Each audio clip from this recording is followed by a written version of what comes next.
kapuso, excited na ba mo sa Miss Universe 2021 mo ng karong buntaga bago pa man ang coronation night? Makauban nato ang pageant blogger na si Carl Sobacari.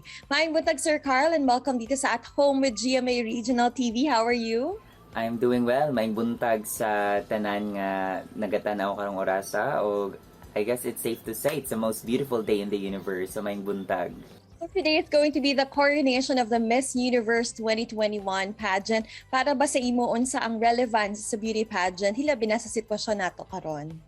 Yes, so karong buntaga this early, the Miss Universe will be crowning a new queen in Israel, and sa relevance sa mga pageant, syempre aside sa naghahatag kini for entertainment purposes, especially sa mga fans, ang theme sa Miss Universe karong tuiga is Green Agenda, meaning nag-campaign sila for awareness of different environmental issues and sa issue na po sa global warming. So it's very purposeful aside sa entertainment or sa production nga gihatag sa Miss Universe pageant. Of course, sa walay paglangan, pangutan-on natin ka sa ultimate question, sir. Kinsa man sa tanaw nimo ang nag-stand out gyud gikan from the, the pre-arrival until now na coronation night na. Yes, so gikan sa arrival hangtod sa preliminary o karon the coronation night.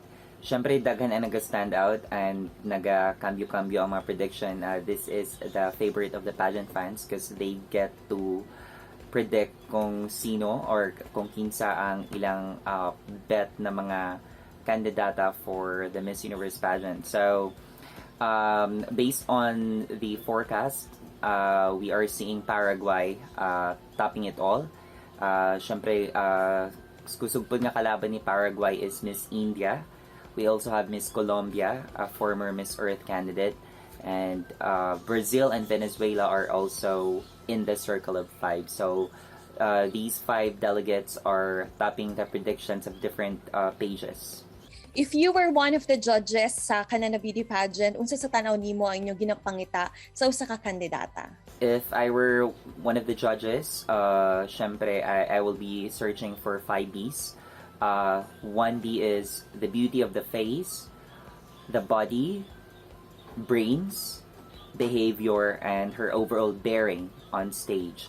And pride kini sa Pilipinas, no, kay ang duha sa mga judges for this year's Miss Universe, mga Pinoy. Isa na ni Ana ang country's queen of primetime, kapuso, Marian Rivera. Let's talk about the Philippines pride and bet naman sa Miss Universe na si Beatrice Luigi Gomez. What do you think is her edge among all the candidates? Siyempre, ang advantage sa representative nato aside sa sash factor is a term being used if ang country or ang representative is wearing a strong sash like Philippines and Venezuela.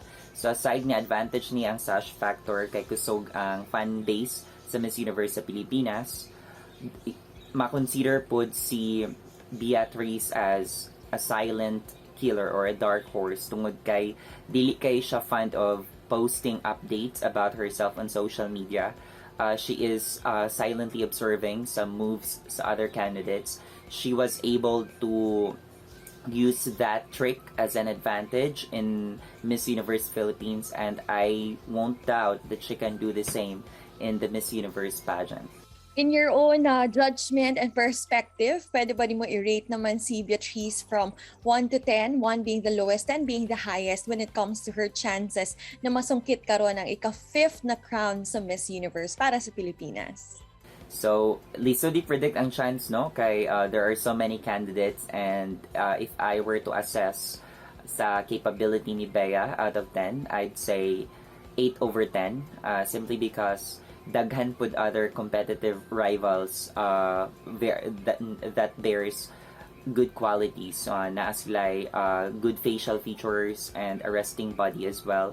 So Bea really has to do her homework in order for her to be able to place and eventually take home the crown. Do you have any message naman or advice para sa ating Miss Universe Philippines? Yeah, so Beatrice, by the way, is from Cebu. So If she gets to watch this, Bea, buhata tanan na makaya nimo buhaton. And we are so proud of you. Thank you for representing our country to the best of your ability. And thank you as well for raising the flag of not just the Philippines, but also the LGBTQIA plus na flag. So thank you and congratulations in advance. We are so proud of you. Thank you so much, Sir Carl, for your time here and for joining us dito sa At Home with GMA Regional TV. Thank you din for inviting me to guest here. And ayun nga, thank you everyone and enjoy the rest of the day para enjoy din sa pag-watch ng Miss Universe pageant. Kini ang At Home with GMA Regional TV.